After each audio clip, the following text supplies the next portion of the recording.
মহারানীর প্রসব কক্ষে হঠাৎ একটি সোনালি সাপ ঢুকে পড়ল। কিন্তু আশ্চর্যের বিষয় হল সেটি কারও কোনো ক্ষতি করল না। বিছানার চারদিকে একটা চক্কর কেটে সাপটি চুপচাপ চলে গেল। এর পরপরই মহারানীর তীব্র প্রসব বেদনা শুরু হল। কিন্তু পরের মুহূর্তেই ধাত্রীর গলা ভয়ে কেঁপে উঠল। কারণ মহারানী কোনো মানব সন্তানের জন্ম দেননি, বরং একটি সোনালি পাখির জন্ম দিয়েছেন। সেই সোনালি পাখিটি তার ডানা ঝাপটাতে লাগল এবং তার ডাক পুরো ঘরে প্রতিধ্বনিত হয়ে উঠল। এটি দেখে মহারানী স্তব্ধ হয়ে গেলেন। পুরো প্রাসাদ এই অপেক্ষায় ছিল যে তিনি এক রাজকুমারকে জন্ম দেবেন। এখন তিনি বুঝতে পারছিলেন না যে সম্রাটকে কী জবাব দেবেন। ঘাবড়ে গিয়ে দাসী দ্রুত সেই পাখিটিকে একটি বাক্সের মধ্যে লুকিয়ে ফেলল এবং একটি বালিশকে কাপড়ে জড়িয়ে নকল রাজকুমার বানিয়ে দিল। ওদিকে সম্রাট, মহারানী মা এবং অন্যান্য রাজকীয় লোকজন জলদি জলদি প্রসব কক্ষের দিকে পৌঁছে গেলেন। দাসী নিজেকে সামলে নিয়ে মিথ্যা বলল যে রাজকুমার খুব দুর্বল এবং এখনই কারো সাথে দেখা করতে পারবেন না। সম্রাট নিজের ছেলেকে দেখার জন্য ব্যাকুল ছিলেন, কিন্তু দাসী হাঁটু গেড়ে বসে তাকে আটকে দিল।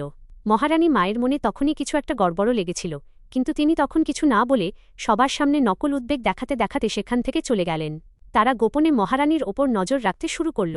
মহারানী এবং দাসী দুজনেই ভয়ে ডুবেছিল। তারা জানত যে এই মিথ্যা বেশি দিন লুকিয়ে রাখা যাবে না। নিজের সন্তানকে বাঁচানোর জন্য মহারানী সেই সমস্ত সেবকদের প্রাসাদ থেকে সরিয়ে দেওয়ার আদেশ দিলেন যারা এই সোনালি পাখিটিকে দেখেছিল। এরপর পরবর্তী 3 দিন পর্যন্ত পুরো প্রাসাদে সবকিছু স্বাভাবিক মনে হতে লাগল। সম্রাট ক্রমাগত পুরস্কার এবং উপহার পাঠাতে থাকলেন।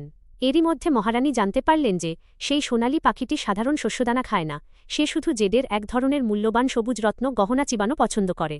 বাধ্য হয়ে মহারানী রাজকোষ থেকে জেডের তৈরি জিনিসপত্র চুরি করে সেগুলো ভাঙা শুরু করলেন যাতে গোপনে পাখিকে খাওয়াতে পারেন। কিন্তু ধীরে ধীরে রাজকোষ থেকে জেডের জিনিসপত্র গায়েব হয়ে যাওয়ার বিষয়টি মানুষের নজরে আসতে লাগল। আর তখনই একটি নতুন সংকট এসে পড়ল, ইডিওগ্রাফিক পিরিয়ড।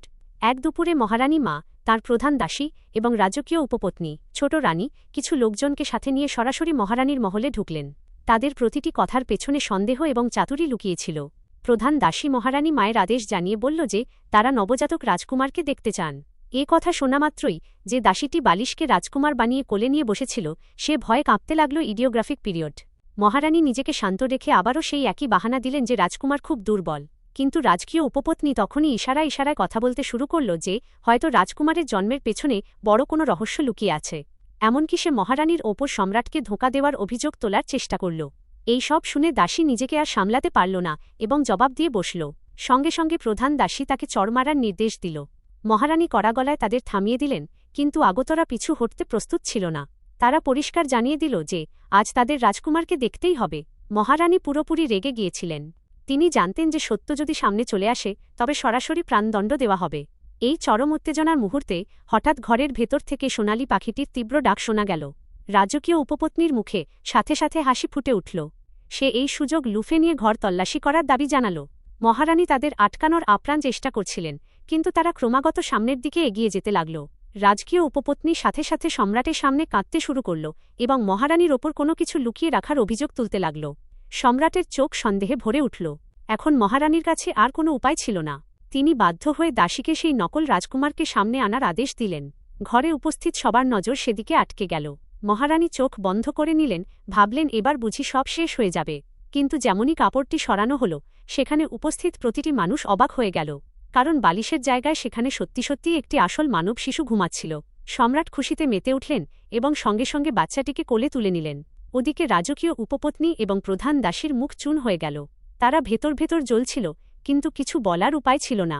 সম্রাট মহারানীকে সান্ত্বনা দিলেন এবং বললেন যে তাকে সন্দেহ করে তিনি ভুল করেছেন। কিন্তু মহারানী নিজে চরম ধাক্কা খেয়েছিলেন। তিনি কিছুতেই বুঝতে পারছিলেন না যে সেই সোনালি পাখিটি শেষ পর্যন্ত গেল কোথায়। তখনই তার নজর ঘরের নড়ে ওঠা পর্দার দিকে গেল। পর্দার আড়াল থেকে পাখিটি ছোট্ট মাথাটি বাইরে উঁকি দিচ্ছিল। সেই মুহূর্তে মহারানী সবকিছু বুঝতে পারলেন। আসলে এই বাচ্চাটিই ছিল সেই সোনালি পাখিটির আসল রূপ।